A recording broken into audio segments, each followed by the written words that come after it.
పల్లెటూళ్ళలో చిన్నప్పుడు కోడి పుంజులు క్రిస్మస్ కోసం ఆ రోజుల్లో మనం ఎట్లా పెంచేవాళ్ళం, ఈ తండ్రి కూడా నా కొడుకు వస్తాడు, తప్పకుండా వస్తాడు, నా కొడుకు కోసం ఒక ప్రత్యేకమైన క్రొవ్విన దూడను పెంచుతూ వచ్చాడట.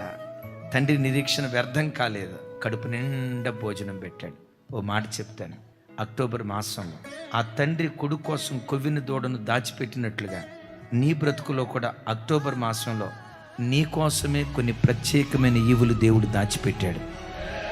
అది ఇల్లో నాకు తెలియదు, సంతానమో నాకు తెలియదు, ఉద్యోగమో నాకు తెలియదు, ఉన్నతంగా బ్రతికే పరిశుద్ధ జీవితమో నాకు తెలియదు, కొన్ని సంవత్సరాల నుంచి ఎదురు చూస్తున్న పిల్లల వివాహమో నాకు తెలియదు, మూయబడిన నీ గర్భమో నాకు తెలియదు. యేసు నామం పేరిట నీ కొరకు దాచిపెట్టిన ఈవిని అక్టోబర్ మాసంలో నా దేవుడు నీకు అనుగ్రహించును గాక, నా దేవుడు నీకు అనుగ్రహించును గాక.